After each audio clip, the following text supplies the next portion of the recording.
So ఈ awareness programmes మా inspector గారు అశోక్ గారు చేస్తుంటారు. నా ఆధ్వర్యంలో ఇవన్నీ హైదరాబాద్ సిటీ మొత్తం చేస్తుంటాం. సో మీకు ఇప్పటి వరకు ఏమేమి వైలేషన్స్ ఉన్నాయి, ఏమేమి ఫైన్స్ ఉన్నాయి, ఏం జరుగుతుంది అని చెప్పారు. అసలు ఇది లోకల్ గా మనం చూస్తున్నాము. పోలీసులు మీకు ఇంతకుముందు చెప్పారు, పోలీసులు కనబడితే తిట్టుకుంటారు, వస్తే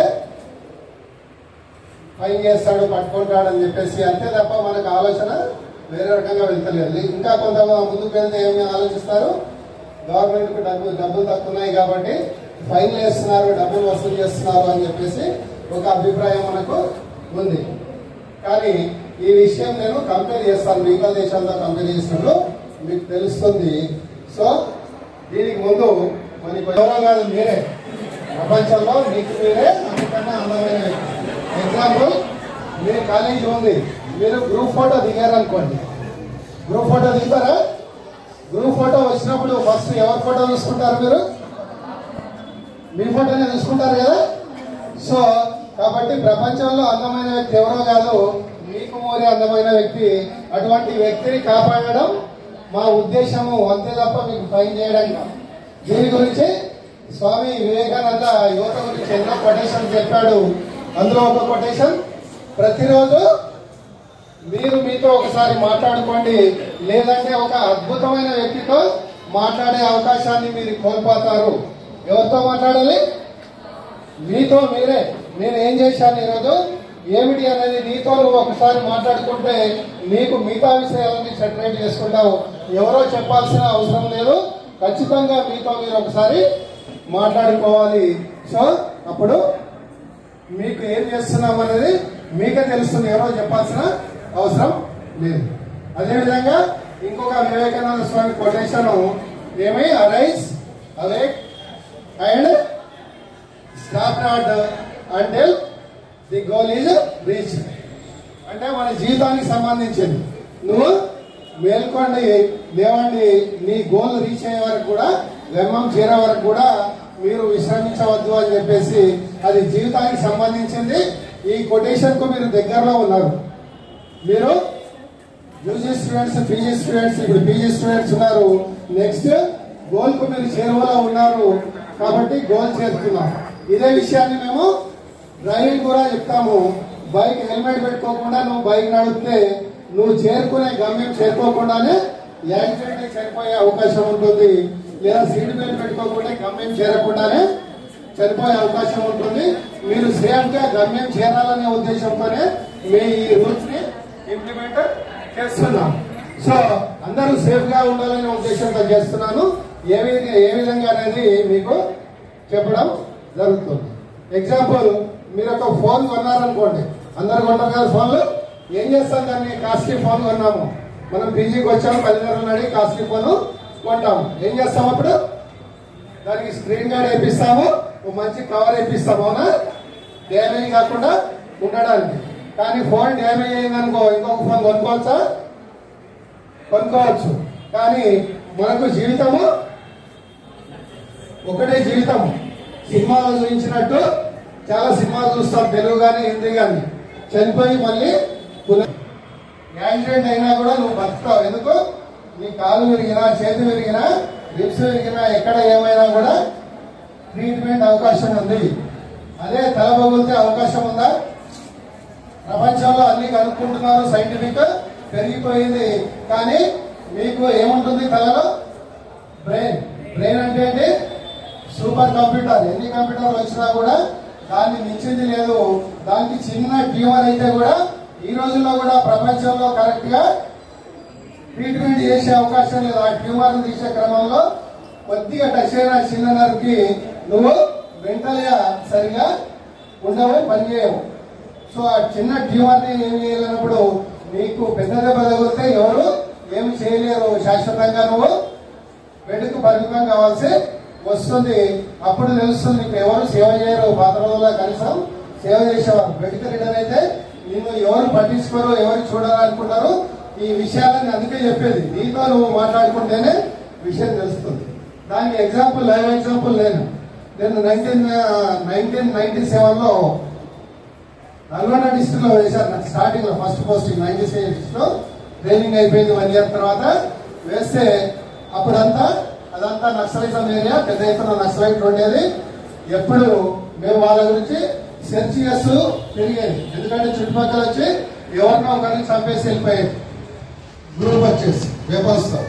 సో అటువంటి ఏరియాలో ఉన్నప్పుడు నేను ఒక టీం తీసుకొని వెళ్ళి, టీం వస్తే వాళ్ళ గురించి సెర్చ్ చేసేది. సో ఆ టైంలో ఏంటిదంటే బైక్ పైన మేము వెళ్ళి, టీం వేరే దగ్గర ఉంది, నేను మార్నింగ్ 4 గంటలకి ఆ టీం వచ్చి ఉంది హెడ్ క్వార్టర్స్ నుంచి, వాళ్ళని కలిసి వాళ్ళని తీసుకొని లీడ్ చేస్తూ ఫారెస్ట్ లోకి వెళ్ళాలి.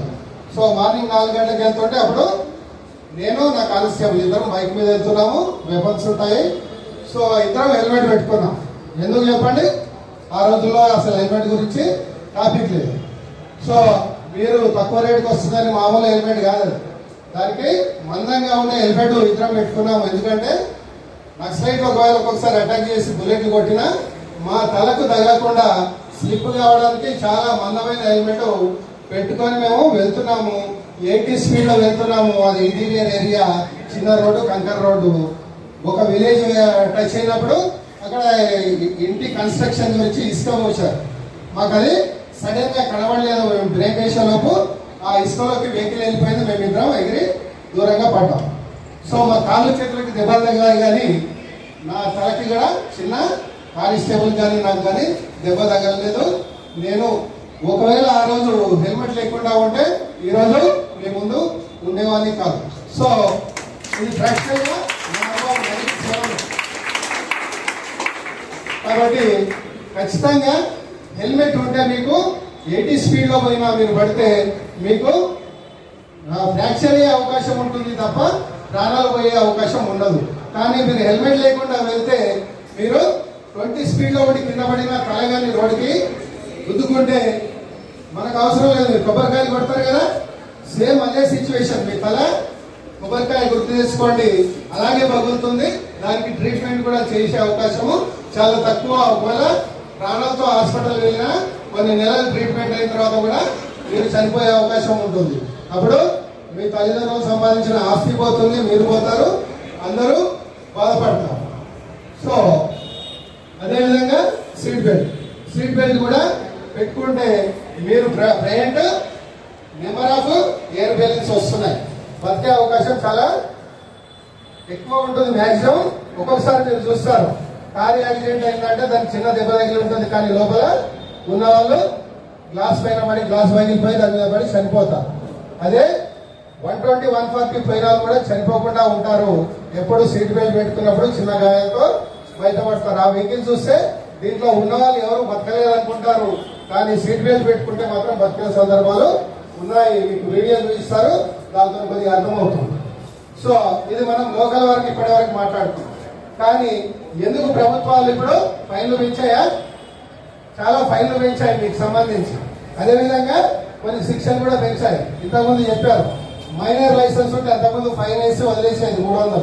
ఇప్పుడు పెద్ద ఎత్తున ఫైన్ ఉంది. ప్లస్ వారి పేరెంట్స్ కి, ఆ వెహికల్ ఓనర్ కి ఎవరైతే ఉన్నారో వాళ్ళందరికీ కూడా పనిష్మెంట్ పెట్టారు. 3 years వరకు జైలు ఇంప్రిజన్మెంట్ కూడా పెట్టారు. ఒకవేళ ఆర్సీ ఆ వెహికల్ సంబంధించిన వ్యక్తికి 1 year వరకు ఆ వెహికల్ లైసెన్స్ సస్పెండ్ చేస్తారు. అంటే 1 year వరకే ఆ వెహికల్ రోడ్ మీదకి రాకూడదు.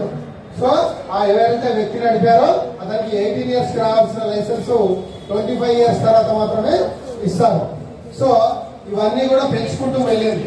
దీనికి కారణం చెప్తాను. ఇంతకుముందు మీకు చెప్పారు కదా, రోడ్ యాక్సిడెంట్ లో 1,80,000 మంది అఫీషియల్ రికార్డ్ లో 6 years వాళ్ళు ఉన్నారు. ఎవరున్నారు?